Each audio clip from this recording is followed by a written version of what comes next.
Hello, hello, hello. Welcome back to another YouTube and Facebook Live with yours truly, Prandhara Prem.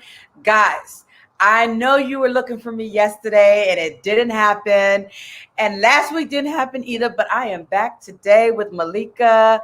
Yesterday, there was a snowstorm out where she lives and the power was out.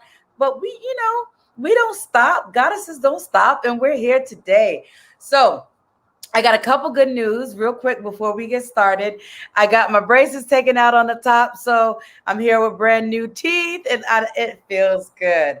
So, you guys all know me. I'm Renee, aka Prandhara Prem, and I've been doing this live now since the quarantine started, and I've been really making it my mission to bring in different sexperts, different tantric therapists, sexologists, sex therapists, sex ed specialists, so that we can really start talking a lot about sexuality and just getting rid of the taboo on sexuality. So I'm so happy that you guys are here with me. And I'd like to introduce Malika. She's a sexpert. I'm so excited to have her here. And thank you, Mr. Antoine. Said my teeth look good. Thank you. So go ahead and introduce yourself. Okay. Hello, everybody. My name is Malika O'Neill. I am a licensed professional counselor. I'm also a sexologist, and I'm currently in school to be I'm a doctoral student working on my doctoral studies in counselor education. I'm also the owner of the Pleasure Collective, which is a private practice. And I'm also the owner of Fancy Desires & Co., which is a Black-owned, body-positive sex shop. Ooh, now that's the type of sex shop I want to go to, body positive. So I'm so excited. We're going to be talking about bridging the gap, or building bridges and building the gap between mental health and sexuality. And this is a really great topic. And this, comes home to me because I started as a psychotherapist. So when I lived in the US, I was a psychotherapist, and I remember growing up and listening to Dr. Ruth. So I'm dating myself, I know. But I remember growing up and listening to Dr. Ruth, and I really loved her stuff. And when I went on to college to study psychology, I just never thought about studying sexology. Like, even though I loved listening to her on HBO, I used to watch that. It was a show on sex, Real Sex.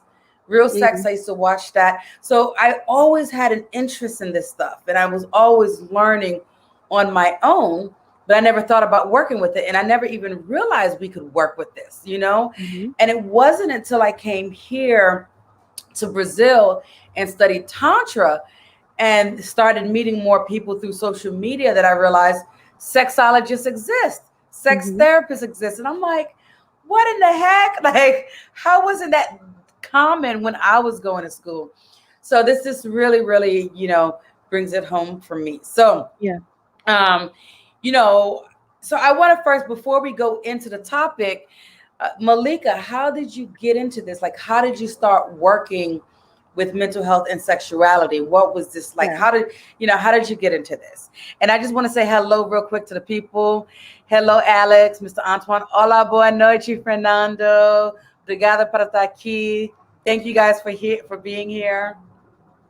So what brought you into this work with mental health and sexuality? It was a lot of the same things that you've explained. So I was an undergraduate student at Lincoln University. I studied psychology, clinical and counseling psychology. So I knew that I wanted to help folks. I knew that I wanted to be a therapist. And I remember having a conversation with one of my advisors around, hey, I want to study sexuality because I've always been the kind of person who wanted to study like things that made people uncomfortable. And it seemed like if you say sex in a room, it makes people uncomfortable. So I was like, I want to get to know why people respond to the word sex the way they do. So you cannot study psychology. It's not a thing. So I went on to get my first master's as a licensed professional counselor, still at the Lincoln University. And in that program, I had a teacher, Dr. Heifer Clark. She's one of my mentors. I love her. Research her if you don't know who she is, but it was her that presented me with our sexuality class, and I loved it. I also found out that she went to Widener University, so I followed her steps, and I also went to Widener University for my second master's in human sexuality. And it was awesome. But what led me to the work was I'm also a member of the LGBT community. So I identify as lesbian, I identify as a Black femme, and I wanted to create safe spaces for people like me. I wanted to create safe spaces for us to explore both sexuality and mental health, because a lot of clinicians are not comfortable with talking about sex. And this allowed me to create those spaces. I wanted to create stores like the store that I have around the diversity of vulvas. You know, women don't know what their vulvas are like. So me seeing a gap and wanting to fill it and wanting to offer information to folks that was not offered to me as I was going through my college and grad school. Mm-hmm. Yeah, you know, and it's interesting because even when you say, you know, when you talk about the vulva, a lot of women, a lot of people in general, miscall their vulva. Everybody just says vagina, right? Yeah. And so I know a lot of times in just teaching anatomy and being in this, like actually have to teach the anatomy and what the proper names are. So it's so interesting.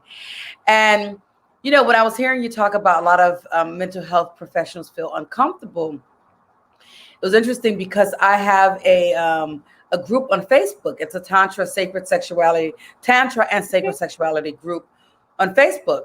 And there was a string of comments going on and about sexuality.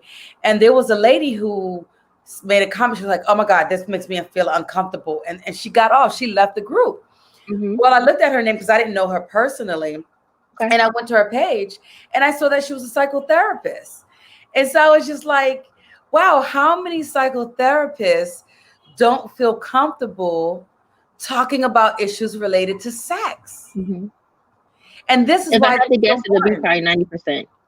Yeah. Yeah. And it's interesting because I get a lot of clients who come to me and they have a regular therapist, or they used to have a regular therapist, and they said, you know, I didn't feel comfortable talking to my therapist about sex. I didn't feel comfortable talking to my therapist, or even gynecologists about the pain that they're having.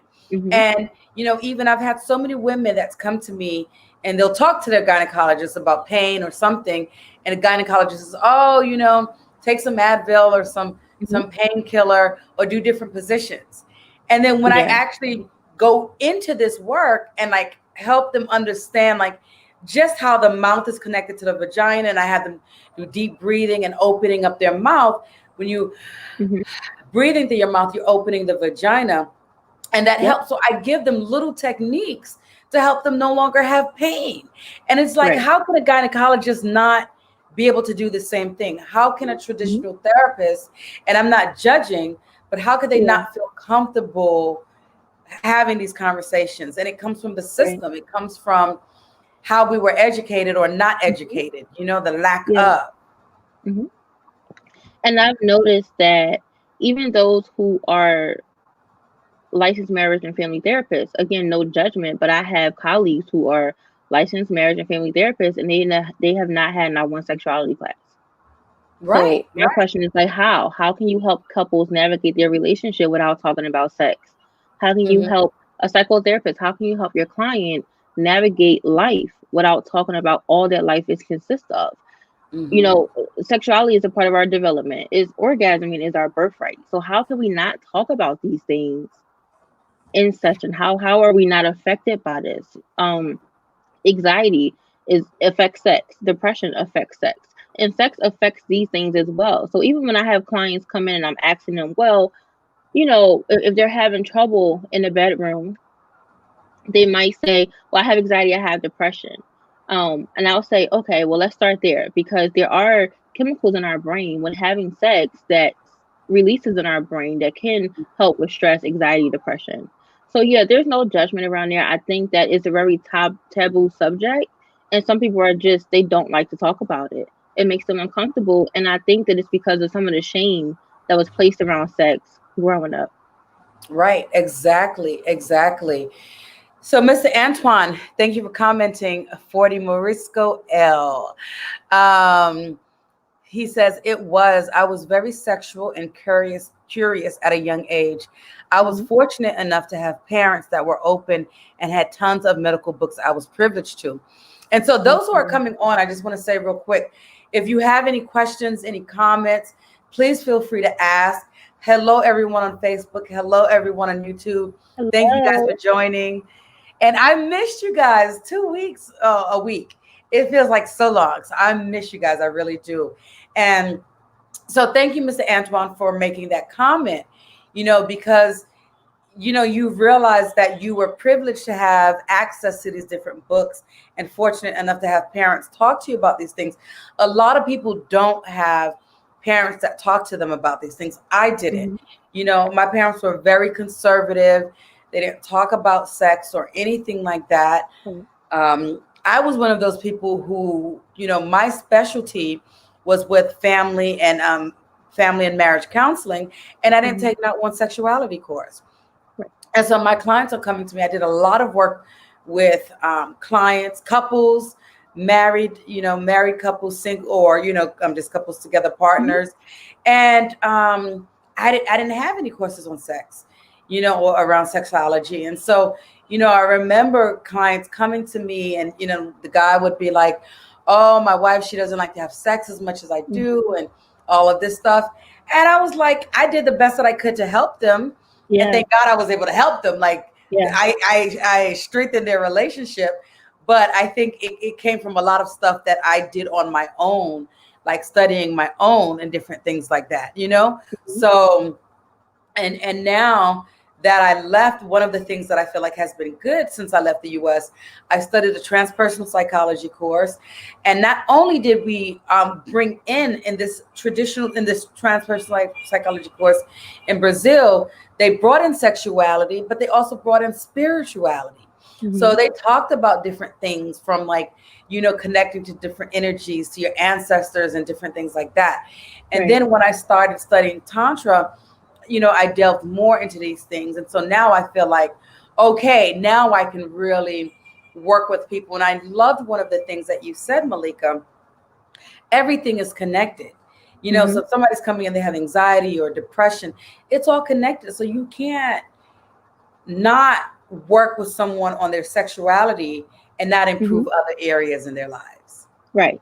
And I want to discuss a comment that was mentioned, and also the word can't. I definitely think that there are some therapists, and as a therapist, there are things that I do not specialize in or feel comfortable talking about. But I also think that there has been experiences where if a client brings it up in therapy and you're not comfortable or specializing in these things, then we do our clients a disservice without referring out. Just because we're not comfortable with talking about our own sexuality or talking about sex in general, then you refer out. And a lot of clinicians do not take that step. They feel like, well, we don't need to talk about sex, or sex is not related. So in the sense of me saying that, clinicians as psychotherapists, as we navigate through our schooling, our certificates, our licenses, we know that all of these things are connected. We learn about the development of people. We learn about, mental health. And we also know that even though we all might not be getting the same education, I'm still learning, even if I'm not in school. So if a client comes to me and I am a therapist who might not, or for example, I'm a therapist who I don't feel comfortable working with sex offenders. So even though I work with sexuality and I'm a sexologist, there are things that I do not specialize in. So if my client comes and they might have some sexual trauma involving sex offenders, or they might be a sex offender, it is okay for me to refer out.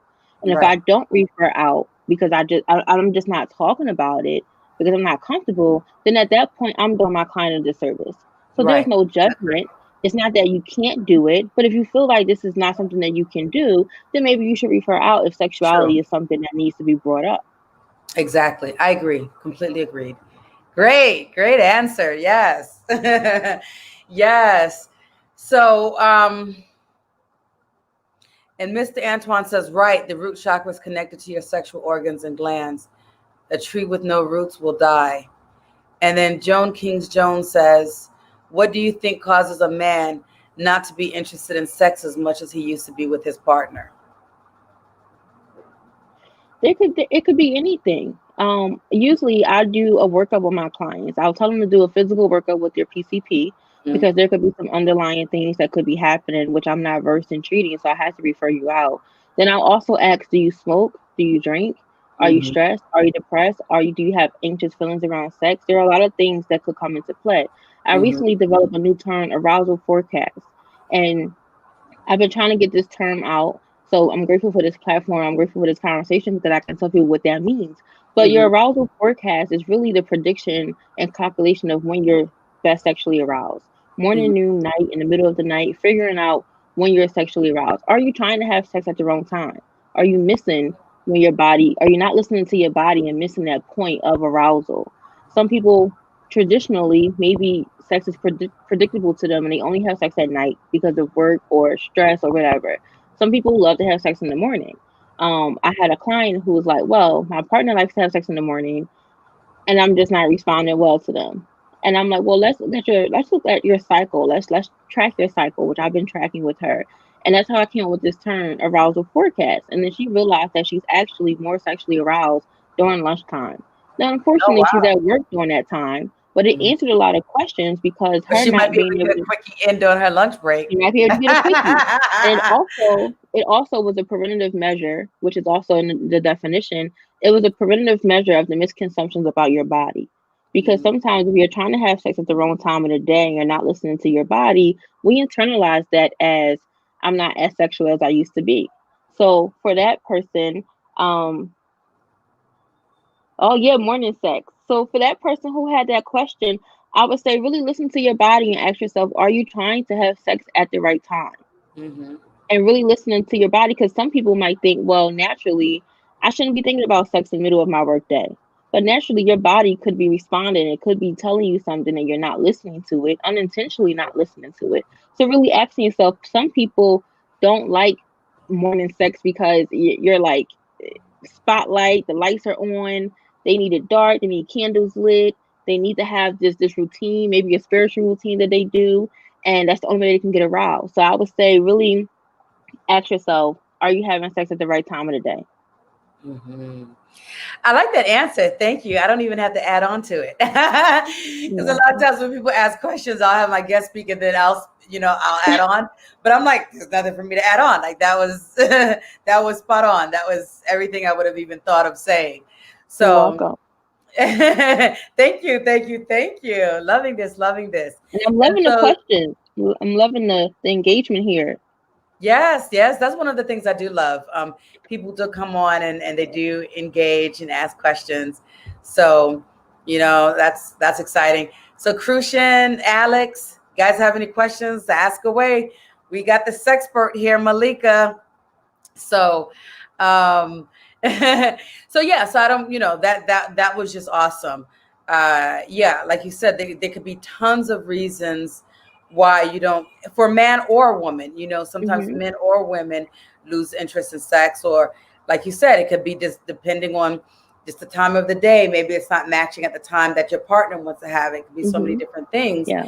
And then even just looking at the relationship, have your Hmm. relationship change. So sometimes Hmm. if you guys are arguing more, you're having more difficulty within that relationship. Sometimes that just makes you not get aroused as much. But, Yeah.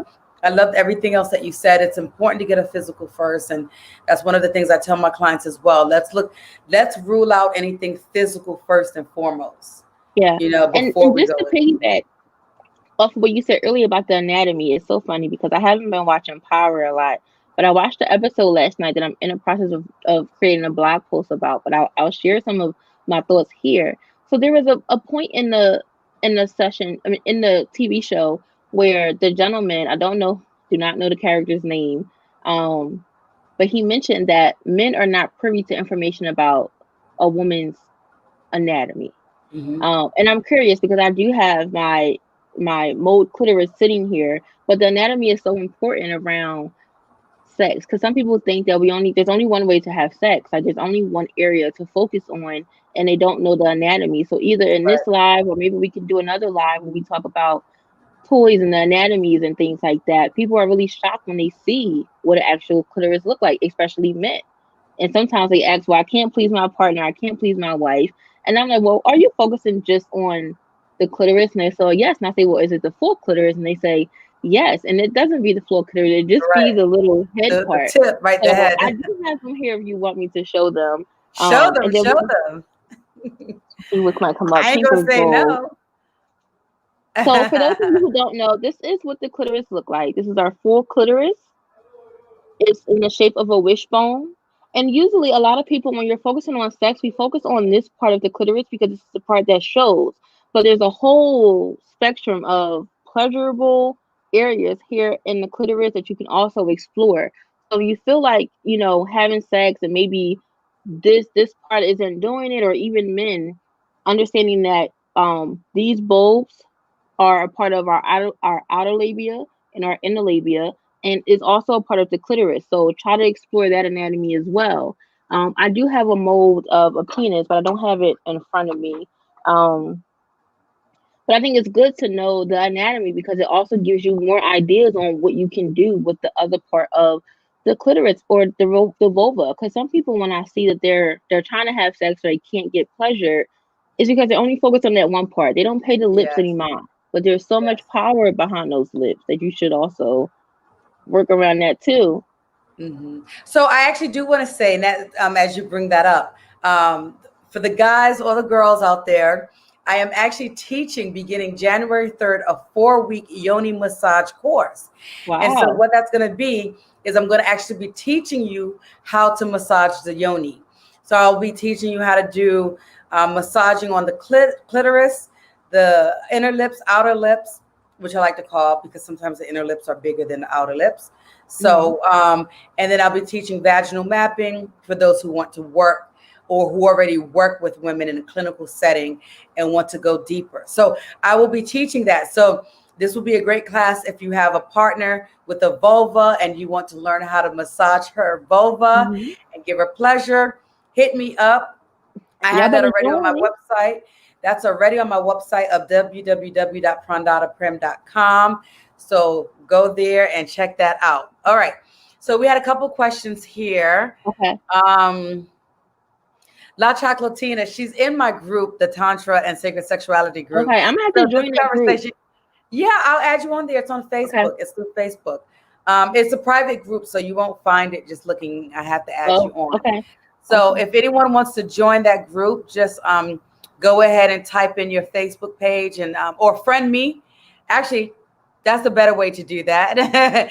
Just send me a friend request, but you have to send me a message letting me know that you were on here because I don't just automatically accept friendships because if I don't know you. Okay. So send me a friend request on Facebook, and that's Renee Adolphe, Adolphe. You can see that right there. And again, my website, if you are interested in the Yoni course, www.prandharaprem.com.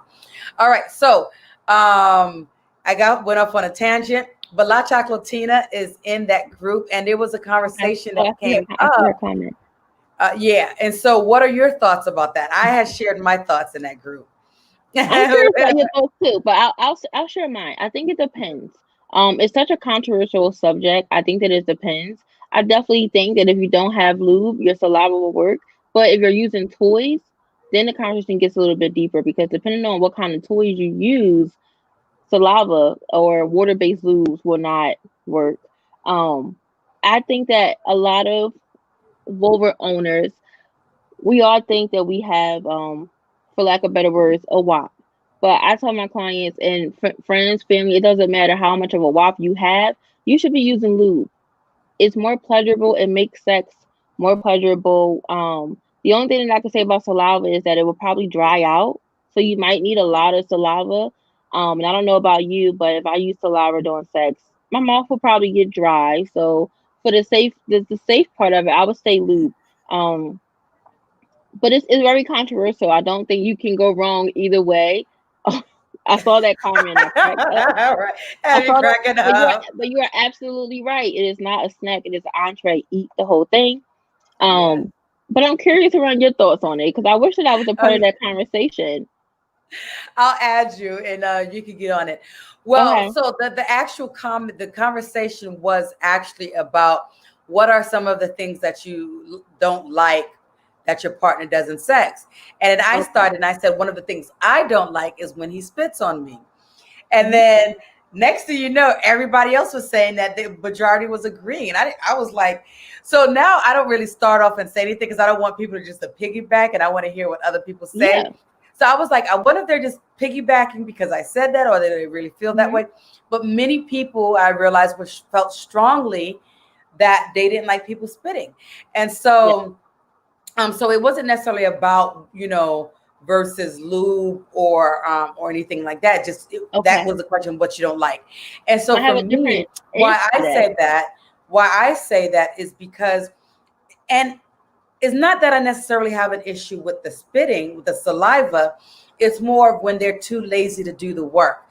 So they want to just get in really fast, and they're like, and then they're putting their hand down there. I'm like, no, do the work. It takes at least 20 minutes to warm up the woman. And I do have a wop. I get wet just thinking about sex. I'm not even gonna lie. So, you know, I don't know what the meat either is for. Cold crunch. Not liking the spit. Okay. So, you know, so I get wet very easily. But that doesn't mean, just because I'm wet doesn't mean that I'm completely like ready for you to come in. You know, you have to still do your work. And if I'm not wet, that means you didn't do the job to get me there, because I, you know, it really is easy for me. So it's just a little bit of work. So that's where that stemmed from. Yeah. Okay, so I do have a response. It's not really towards you, but to anyone who might have the same feelings. There's a few responses. One, some people will look at spitting as water sports. And it's okay to not like it. You might not be someone who's into water sports. You have people who are really into water sports. And if you don't know what water sports are, anything that involves any bodily fluids. That could be anything. Urine, spit. Some people are just, that's not their kink. And I work within the BDSM kink community, so that just might not be their kink. The other part what I would say is, and it might be a little debate, but I am also a believer that it is not your partner's responsibility to, I don't want to say arouse you, but definitely your orgasm is not your partner's responsibility. Oh, agreed. Yeah, agreed. So as far as the lube thing, I don't think one is better than the other. I think that it depends on the situation, and there's more context behind the comment. So thank you for clarifying that. I do think that some people just don't like water sports, and that's okay. Some people they think, okay, well, saliva, germs, no, don't put that on me. And that's also all right. I don't think you, okay, someone said I wouldn't hold the man completely responsible. I don't think that you can go wrong either way. Yeah. And I like that you said that. And I agree. You know, because I am, you know, I've done a lot of work on myself, and I can have orgasm. I will have orgasm every time I have sex, whether he knows what he's doing or not. But, you know, my point is, I don't hold the man completely responsible. I don't hold anybody responsible. And that's one of the things I teach women. We're responsible for our orgasm, you know, but, you know, in this context, I'm saying if he's not doing his job and he's just trying to get me wet real quick, then that's an issue. That's an issue. And he's giving you bare minimum. That's an issue. Exactly. Yeah. And there are some men who do, you know, not all, because I've had a lot of great men and I've been very fortunate. But, you know, there's been I had a lot. But, you know, there's a few who just like, they just want to get off, and they want to, you know, make sure that they're getting off, and they, you know, and just selfish in that sense. And I'm like, no, that doesn't work. You know, that just doesn't work. So. And I also saw someone comment, King Jones. I don't know if this was a statement or a question, but I would like to address it. Do you think something is wrong with a guy that likes to please his woman without penetration? My answer would be no. I don't. You like what you like. Your sexual personality, your sexual orientation, your sexual scripts is yours. So there's nothing wrong with that. And I would also like to add that majority of vulva owners will not orgasm along with penetration. So you have to be able to do other things. So great. And that's, so a lot of times people think of sex and they just think sex is just the penetration, penis and vagina, but that's not. There's so many different parts of sex. Like there's so much more. And a lot of times, many of us enjoy all the other parts, the cuddling, Yeah. the The kissing, foreplay. the Yep. foreplay, and that's very good. And for me, I know sometimes that's like great, and then I don't need Mm-hmm. sex. Mm-hmm. There's been times with me and my partner, we would just like give each other massages and do all kinds of other things, and then that's Yeah. it, you know, Yeah. and not have the penetration part, and it's great. It's all Yeah. good. And Yeah. sometimes the orgasm can come from that. Some people can have Oh yeah. orgasms from kissing. Some people can have orgasms from nipple play, a nipple orgasm. Mhm. Penetration might not be what gives your partner an orgasm. It could be the Right. foreplay. They could already Right. be done before you really get to the good stuff. That might be the good stuff for them, and that's okay. Mhm. Mhm. Exactly. Exactly. So true. So true. Yes. Um, La Chocolatina said older women are often drier. Not me, not her, but some. And then, So if they mhm. can comment in the chat box, I'm wondering, how did you come up with that conclusion? With that, yeah, how did you come up with that conclusion? I would Yeah. say, not me, but some. I mean, the anatomy does change when you get older, but there's a lot of older women with WAPs as well. Oh yeah. Oh yeah. And so, and I'm glad that was made, because there is that myth that as you get older, you're drier. And that does not have to be the case. And I don't believe that to Mm-mm, be the case. I no. work with a lot of older women, and I had been teaching them, Kegel exercises, intimate gymnastics, doing Mm-hmm. yoga egg work. And I know a lot of women who started doing that early on, well into their 60s, and they got that WAP. Yeah, So yeah, if you're taking care of yourself, you're eating right, you're drinking a lot of water, you can yeah. be in your 60s and have a wet ass pussy. Mm-hmm. Excuse me. Don't Nope, block you me said it. on You said YouTube. it. And also All knowing right. that you don't have to be older to be dry.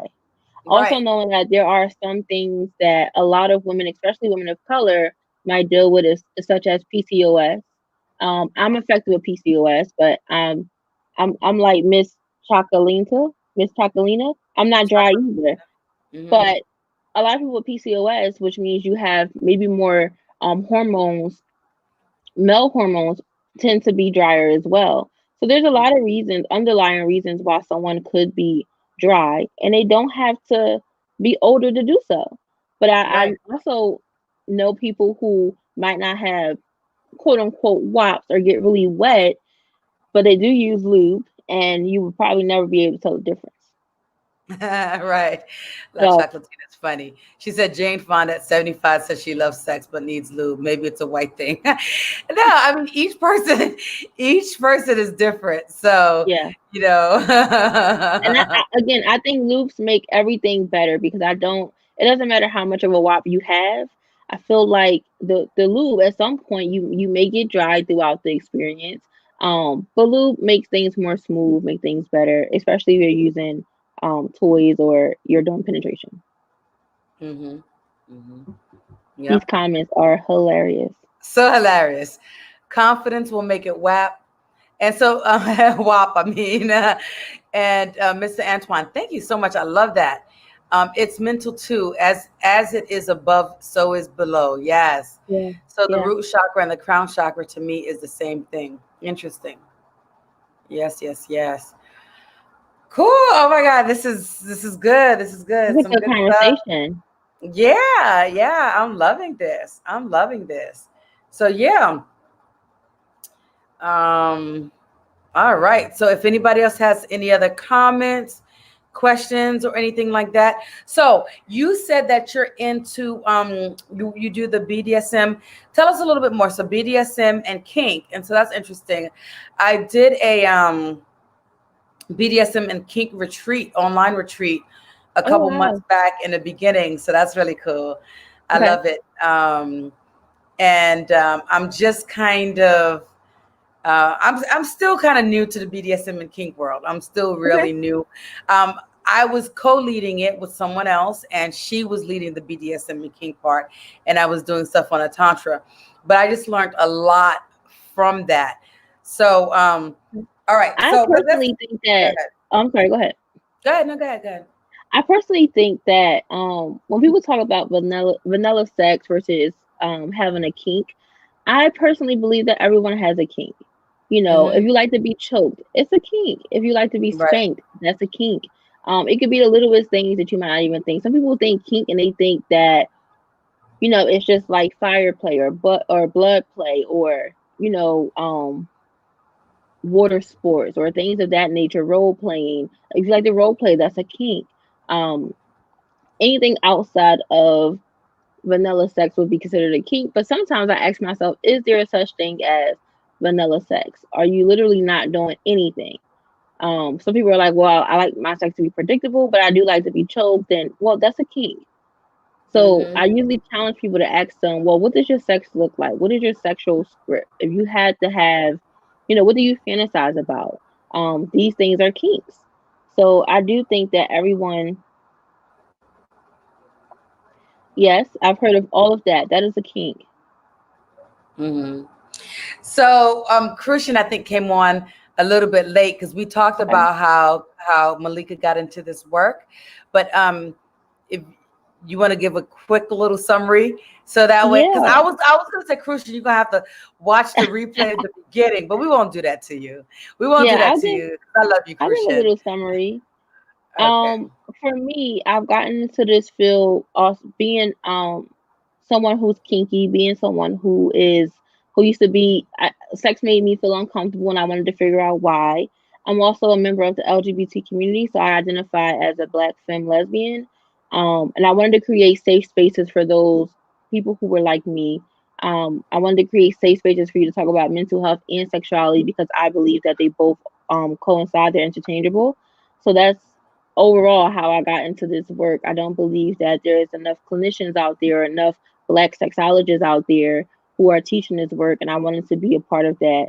We're not receiving classes in school, so I got into this field wanting to be able to educate other clinicians and folks on the world of sexuality. So now tell us how are you doing that? How are you educating the clinicians? Because that's good. I think that a lot of clinicians, it's good, those who are interested and open Mm-hmm. to that idea, to be able to learn um, and learn more about sexuality so they can feel more Right, comfortable working with this in their private practice or in a clinical setting. So right. how are you doing that? So outside of being a psychotherapist, outside of being a sex therapist, I try to use my platforms. I try to use my voices, doing things like these lives or being featured on someone's podcast, trying to get the information out there. Also, this is my handle if anyone wants to follow me, trying to post information, which I know that I haven't been as active recently. I'm currently a PhD student. I am doing counselor education and supervision with a specialization in leadership and program evaluation. So my goal is to create more workshops, create more group therapy, create more, possibly even eventually be in the world of academia, whether it's my own program or not, to get these information out to practitioners. So workshops, lives, trying to use my voice on my platforms, Instagram, Facebook, and Twitter right now, and also again being in school so that I can get the credentials to work in academia to teach more actual clinicians. Oh, that's awesome. Awesome. So needed. So needed. And that's really why I started doing these lives, Yeah, I it's love about it. education and just releasing that stigma and that Mhm. just that fear. Like I want people to be able to talk about sex like they're talking about what they're eating today, Yeah, and not yeah, just what they're eating, you know what I mean? yeah, But like what you're gonna wear today. Like I want it to be just that common and that okay. yeah. And so I've been watching lately a series of shows on Netflix, sex education, I wanted and to get into that. oh, it's really good. Yeah, I watched Okay. the whole series, sex education and Grand Army, and then also Oh, saw Cuties, interesting. and so they were all kind of similar but different.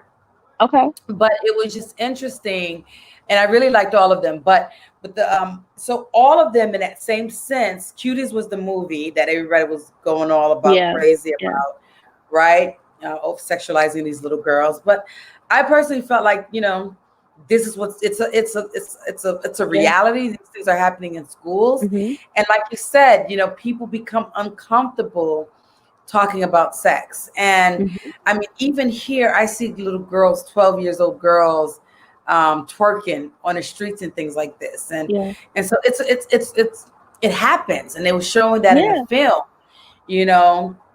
and then so sex education, and then again on Grand Army, it's like you're looking at these different things that these kids are going through, and they're not getting a sex education in school. They're not learning about their sexuality.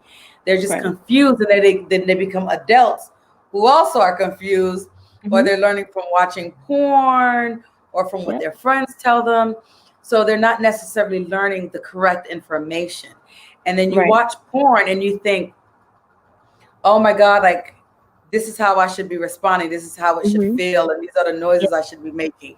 And I should be spurting like this, and all this water shooting all over the place, And it's like, a lot of times those things are not realistic, but each person body will respond differently. So you might squirt, but your squirt is not going to look like that. It might be a little drizzle coming down, So, each person is different. And so anyway, it was just real interesting watching these shows and just seeing the different things, seeing what kids go through, and just remembering. Because I remember even when I lived in the States, I was working with kids 12, 13 years old, and girls wanted to remain a virgin, so they were having anal sex, and I remember them talking to me about this, and I was like, but I didn't have as much as I have now knowledge in terms of giving them, but I was still like, you're still having sex, but I think, and I bring all of that up to say, I feel like we should change the whole thing of losing your virginity, because then we feel like as women, as ladies, as girls, we're losing something. Why are we losing something? And like, oh my God, I don't want to lose this. This is a part of me. I don't want to lose my virginity. So let's have anal sex instead. Because there's so much shame. So let's have shame around it. Right. So it's like, no. So I feel like there's so much that needs to change. So and much. I look at it like the generational curses. So people are brought up in an era where, kids are not allowed to know what's going on down here. But again, this is a part of the development. It's a part of your body. Kids at the age of 3, sometimes 5, at young ages are feeling aroused. They don't know what it is, and it makes people uncomfortable because we have these generational curses that tells us, well, anything associated with sex before the age of 18, 21, or marriage is shameful. It's a sin in some religions, and I'm not religious. I'm a more spiritual person, but it's a lot of shame built up. So I see a lot of my clients come in and they're looking for a sex therapist, but really it's not a sex therapist that they need. They need a therapist who can help them, which I do, unpack the shame around sex, unpack the voices and the messages that we're given around sex. I also work with parents who are struggling with their kids watching porn, or their kids, having these feelings. And I'm asking them, well, how are you responding to your kids? Are you telling them that it's bad? Some parents are like, yeah, I don't want my kids knowing what this is. But that's not your right. Right. And I say that it's not your right in the sense of this is their body. They're going to know what it is. Those parts, these feelings or sensations are not going to be invisible until they're 18, 21, or married. They don't have to watch porn to feel aroused, just like we don't have to watch porn to feel aroused. Anything, we have things that might arouse us, or sometimes that it might come. When young boys have puberty, they might feel these things. When vulva owners go through puberty, they might feel these things. I know for me, I'm someone who I got my menstrual period at 8 years old. Wow. So how could my mom possibly tell me that there was no way that I could feel these things when, as an adult, I know that I get aroused before and after my period? Yeah, I do too. And during, actually. So imagine an 8-year-old having their menstrual and not knowing what these things are, not understanding these sensations that's going on with their body. And then the one person that we look for in our development to trust us, the one person that we look for to trust into, is telling us, no, we can't feel that. So we're fighting against ourselves and then our parents or When you said that, it just made me think, oh my God, I've worked with so many ladies who told me stories about when they got their period. I had a few tell me that their parents never talked to them about, how to wear a pad. One of them Mhm. said she had put it on and kept the tape on and didn't realize she had to take it off to stick it to it was Yeah. no, actually she sticked it to her body instead of to the underwear. And Okay. so and then I had a couple girls tell me they were dancing. So a friend was like, "Oh, you got to use a tampon," and she put in the tampon, but didn't realize how to take out the plastic part, and how it was hurting. So it's like all of these things, like So some of these young girls, the mom doesn't talk to them about, Hmm.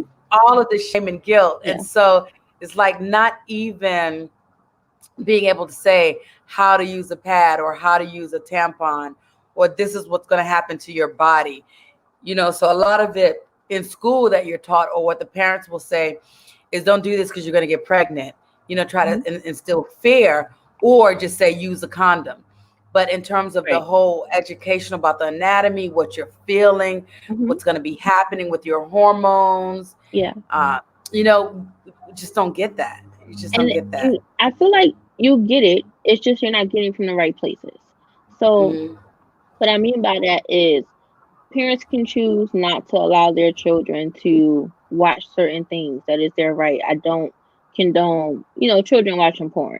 But what I will say is that, and I know this is a controversial topic, what I will say is that as you grow up, as we grow up, our parents were not the only people technically that was raising us. The world is raising the child. Hmm.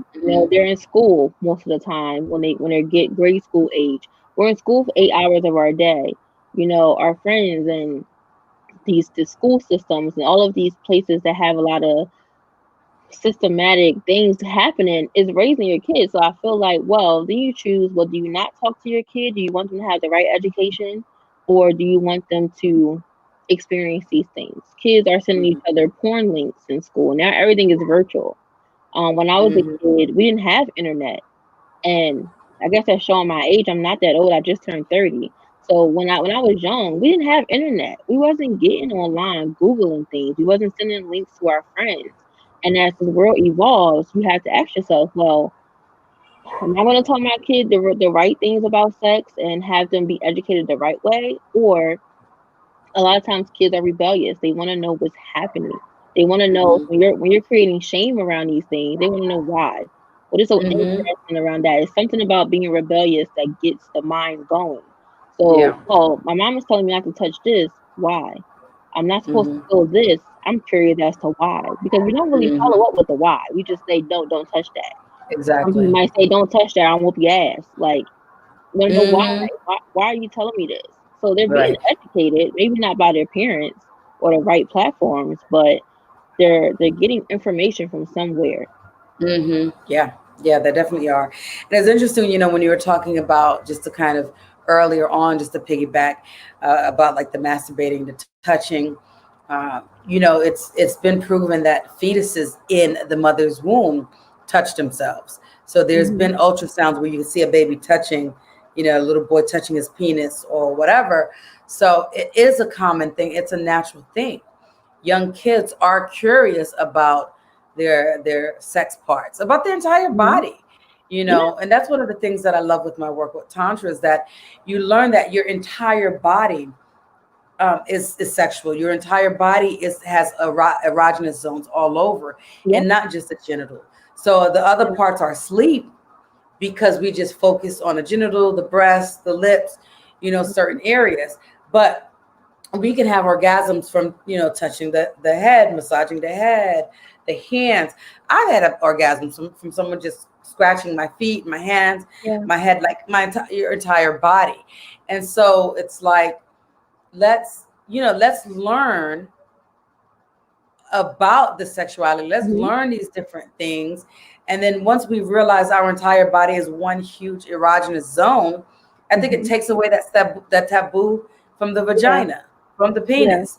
It's like, hey, my elbow could be just as sexually arousing and exciting Yeah. if you're sucking on this and touching Yeah. it the right way. Yeah. It's like, Yeah. whoa. Which is why I'm so passionate about, again, not judging clinicians, but I do think that, at least for my clients, a lot of my clients come to me because they want to unpack certain things. Hmm. So how am I able to, we all have our own beliefs and value system. And my belief is, how am I able to unpack my client's trauma or anxiety or depression or maybe feeling isolated or things like that if I'm not able to touch on sexuality? Hmm. I can help you with everything else, kind of like our parents. We can talk about everything else. We can talk about how your foot is broke. We can talk about how it bleeds and, what things your feet can do and how to use your fingers and how to write and how to do all these things. But we cannot talk about what your private part do. We cannot talk Right. about what this feeling is. And sometimes I think that some clinicians choose not to do that as well. I can teach you how to unpack stress, anxiety, all these things, but sexuality might not be a thing that I can teach you. And instead of, again, referring out, they tend to continue to work with clients and sometimes maybe even gaslight clients into believing that sexuality can no way, shape, or form be associated with the mental health issues that you have. And that's where I Mhm. have the issue with, because it is associated with some mental health issues. It is related. Yeah. Oh yeah, for sure. For sure. For sure. Awesome. Wow. Time is flying by.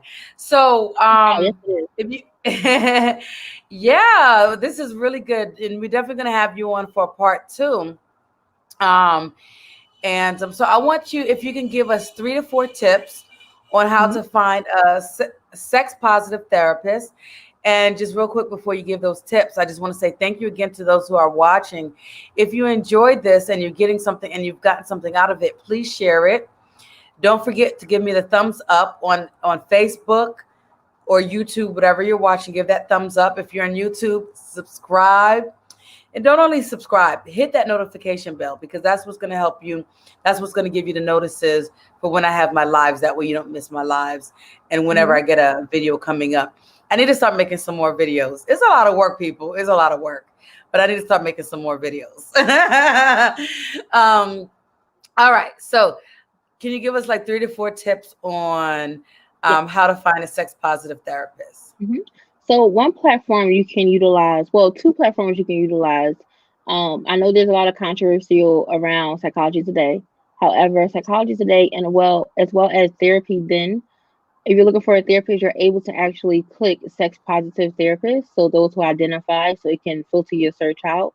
So that's one tip. Two, ask the right questions. There's a lot of information online around questions to ask when you're consulting with therapists. Make sure you get a consultation. Make sure you ask the therapist, are they sex positive? Do they, are they, can they help you with certain things surrounding sexuality? Don't just ask, and this is if you're dealing with these things. If you want a sex positive therapist, don't just ask, well, I see that they deal with anxiety, stress, depression, and all of those. Ask the questions that you need. Look for recommendations. I've joined a lot of Facebook groups, and I wish that I can name them off the top of my head. But there's a lot of Facebook groups where clinicians who specialize in these areas work. So the top tip is, make sure you're doing thorough research. Don't just go with the first therapist that you see.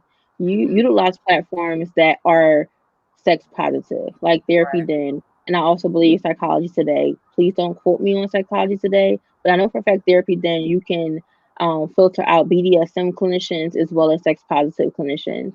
And also, when you speak to people, if you're not sending emails, ask the right questions. Do you work with sex positive folks? Can you give me an example of what approaches you use with working with sex positive? Will you help me with sexuality? Ask these questions. And if you come across a therapist that might not be versed in it or might not make you feel like they're a good fit for you, you don't have to settle, because there are You don't therapists have out to. there. You could call Sexpert Malika, or you could call me Prandhara Prem. Yes. And also understand that sometimes just because you're dealing with something sexual, you might not need a therapist, you may need a coach. So it's not True. something that you're dealing with trauma. Reach out to sex coaches, which I do sex coaching. So you can reach out to me in that. If you're for therapy, if you're in the state of Pennsylvania, you can reach out to me. But as a coach, you can reach out to me wherever you are. But understanding the difference and utilizing Google, utilizing the education of these lives, because we're going to do a part 2. I think we're going to keep that a secret of what we're going to. I don't know if you're going to keep it a secret now. What's in store, but we have some good things in You can, store. no, So you can really say, just yeah, you can say. so we're going to do a part 2 on sex toys, right? Mm-hmm. Is it something else that we're going to be including in part 2? Let me see. I have to look at my notes. We I don't we know. might include something else. Therapy den, DEN. Oh yeah, therapy den. Um, DEN. All right, let me write that down. There's also another one. So there's therapy den, and there's also Zen Care Oh yeah, I heard and about that. Dow Cloud. So those I'm on dowcloud.com, and I know that they have like a lot of different types of therapists, sex therapists, tantric therapists. So a lot of different alternative cares, and then Zen Care as well. I've heard of, and they have a lot of different alternative that's into BDSM, LGBT, sex positive. Mm-hmm. So yeah, so those are some good Yeah. sites. And You're welcome, Charlotte. you don't have to have presenting issues with sexuality to seek a sex positive therapist. You could just want someone who can touch on those things, if it comes up. Mm-hmm. True, true, true. Exactly. Well, this was really good.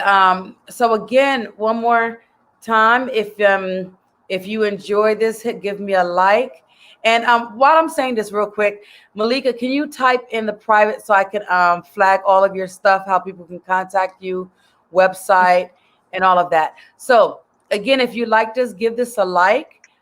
Follow me on Prandhara Prem _ Tantra on IG, Twitter, and Facebook. I'm Renee Adolphe. I have a Patreon. Oh, so really quick on my Patreon, I'm leading through my Patreon. I have Awaken the Sacred Feminine um, Sister Circle that I'm doing once a month on there, and I'm giving lots of good treats and goodies and different things like that on sexuality and helping you to learn how to become wet. I'm doing things to release stagnant energy within your body. I'm doing a lot of yoni breathing. Work. I teach Kegel exercises. So many different things. Check that out on my Patreon. I also have for the men, and for the women, it's once a month, the first Sunday of each month that I do the circle. For the men, I have a circle, Awaken the Sacred Masculine. That's the second Sunday of every month, and that's only on Patreon. So these are exclusive to Patreon. And that I'm teaching men how to semen retention. I'm teaching you how to last longer, to be even a better lover. So I'm teaching various things, and also a thing called lingam breathing for the men, where you're also releasing stagnant energy and being able to last longer and get up even for those who may have issues with getting up. But even if you don't have issues with getting up, it's good for that lingam. Lingam is the Sanskrit word for penis. So I have those things on there. All of that information is also on my website at www.prandharaprem.com. So check me out on one of those things. And Gave you everything. yes. So Malika, go ahead and share. Tell me if you have anything coming up, any classes, anything like that you would like to share. Mm-hmm. So I'm getting ready for the new year. I don't have any classes coming up as of yet, but I am in the process of doing a workshop. We're going to be doing 2 workshops. I'm trying to get them scheduled around Valentine's Day so people can be prepared for who celebrate that. We're possibly going to be doing a workshop around how to give a blowjob, and also how to properly eat the clitoris, eat the whole pie. Um, I will be doing some giveaways on my store. So if you follow the store, if you subscribe to our newsletter, you will be like giving first dibs on the store. But check out the store. There's a lot of body positive, and we also partner with Sezzle so that people can get more expensive, high quality toys, sex toys, all silicone at a reasonable price.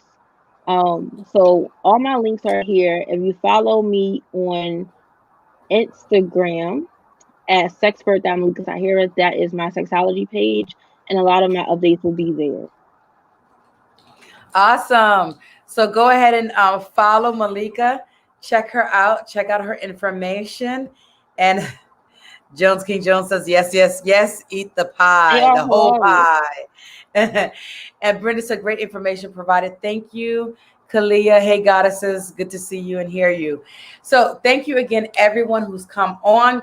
If you missed the beginning, catch the replay. This will stay on YouTube as well as on my Facebook. So again, hit that like button, hit the subscribe, and don't forget to hit the notification bell if you enjoy this. Every Wednesday, I have a live. So, you can catch me. I have different guests, always having great conversations. I'm so fortunate to have gotten some amazing people on here and had some really great conversations. So, see you guys soon. Next Wednesday, I will not be having a live here on YouTube, but I will be having a live on Instagram with the Trap Witch. So go to my Instagram, Prandhara Prem _Tantra. Go ahead and follow me now if you're not following me on Instagram. And check us out next Wednesday on the 23rd, because it's going to be an exclusive just for Instagram, which I never do. So I'm doing that. And then on the 30th, I'm going to have Dr. Jasmine Stanton, the orgasmic healer, here back on YouTube and Facebook. We're going to be talking about some good stuff. So I will see you guys soon. Love you guys and have a good night. If I don't see you, have an amazing Christmas. Have a wonderful Christmas, and I will see you soon. All right, bye. And thank you, Mr. Antoine, for this incredible show. Much needed answers to the subjects. Thank you so much. All right, you guys have a wonderful night.